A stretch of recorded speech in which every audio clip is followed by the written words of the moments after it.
சபை உரையாளர் அதிகாரம் 2. இன்பத்தில் மூழ்கி அதன் இனிமையை சுவைப்போம்.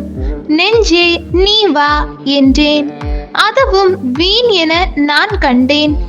சிரித்து கழித்தல் மதிக்கெட்ட செயல் என்றேன், இன்பம் நன்மை பயக்காது என்றேன்.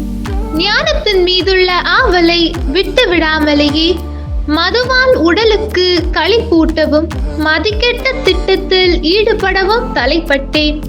மக்கள் தங்கள் குறுகிய உலக வாழ்க்கையில் செய்யக்கூடிய நலமான செயல் எதுவென்று அறிவதற்காக இவ்வாறு செயலானேன். பெரிய காரியங்களை செய்து முடித்தேன். எனக்கென்று வீடுகளை கட்டினேன், திராட்சை தோட்டங்களை அமைத்தேன். எனக்கென்று தோட்டம் பூங்கா பல அமைத்து அவற்றில் எல்லா வகையான பல மரங்களையும் நட்டேன்.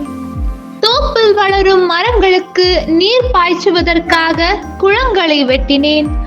ஆண் பெண் அடிமைகளை விலைக்கு வாங்கினேன். என் வீட்டிலேயே பிறந்த அடிமைகளும் எனக்கு இருந்தார்கள். ஏராளமான ஆடு மாடுகளும் எனக்கு இருந்தன. எனக்கு முன் எருசலேமில் இருந்த எவருக்கும் அத்தனை ஆடு மாடுகள் இருந்ததில்லை. வெள்ளி பொன் மன்னர்களின் செல்வம் மாநிலங்கள் ஆகியவற்றையும் சேர்த்து கொண்டேன். இசை வல்ல ஆடவரும் பெண்டிரும் என்னை பாடி மகிழ்வித்தனர். மகிழ்வூட்டும் மங்கையரையும் வைத்திருந்தேன். இவ்வாறு என் செல்வம் வளர்ந்தது. எருசலேமில் எனக்கு முன் இருந்த எல்லாரையும் விட பெரிய செல்வனானேன். எனினும் எனக்கிருந்த ஞானம் குறைபடவில்லை. என் கண்கள் விரும்பின அனைத்தையும் அவற்றிற்கு அளித்தேன். என் மகிழ்ச்சியையும் என் மனதிற்கு கொடுக்க நான் தவறவில்லை. என் முயற்சி அனைத்தும் என் உள்ளத்திற்கு மகிழ்ச்சி ஊட்டியது. என் முயற்சிகளுக்கெல்லாம் கிடைத்த பலனாகும். நான் செய்த செயல்கள் யாவற்றையும் அவற்றை செய்வதற்கு நான் எடுத்த முயற்சியையும் நினைத்து பார்த்தபோதோ அவை யாவும் வீண் என்பதை கண்டேன். அவை அனைத்தும் காற்றை பிடிக்க முயல்வதற்கு ஒப்பாகும், முற்றும் பயனற்ற செயல்களே. நான் ஞானம் மூடத்தனம் மதிக்கேடு ஆகியவற்றை ஆராய தலைப்பட்டேன்.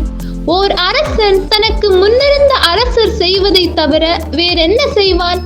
ஒளி இருளை விட மேலானதாய் இருப்பது போல ஞானமும் மதிக்கேட்டை விட மேலானதாய் இருக்க கண்டேன். ஞானிகளின் கண்கள் ஒளி படைத்தவை, மூடரோ இருளில் நடப்பவர். ஆயினும் ஒருவருக்கு நேர்வதே மற்றெல்லாருக்கும் நேரிடும் என்று நான் கண்டேன். மூடருக்கு நேரிடுவது போலவே எனக்கும் நேரிடும். அப்படியானால் நான் ஞானத்தில் வளர்ந்தது எதற்காக? அதனால் பயன் என்ன என்று சிந்தித்து அதுவும் வீணே வீணே என்ற முடிவுக்கு வந்தேன். ஞானிகளையோ மூடரையோ யாரும் நினைவில் வைத்திருப்பதில்லை. வருங்காலத்தில் அனைவரும் மறக்கப்படுவர்.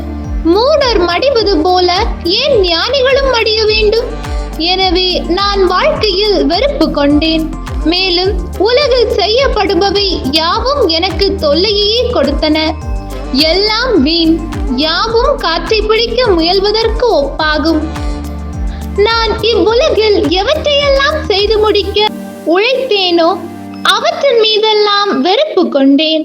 ஏனெனில் அவற்றை எனக்கு பின் வருகிறவர்களுக்கு விட்டு செல்ல வேண்டும் என்பது எனக்கு தெரியும்.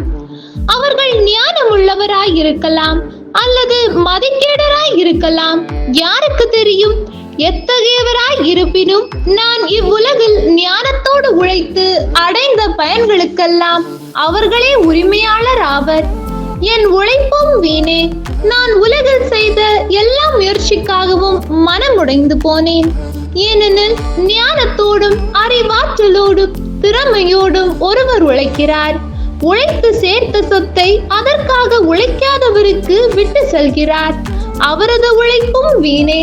இது பெரிய அநீதி. உலகில் அவர் செய்த எல்லா முயற்சிக்காகவும் வகுத்த செயற்திட்டங்களுக்காகவும் அவருக்கு கிடைக்கும் பயன் என்ன?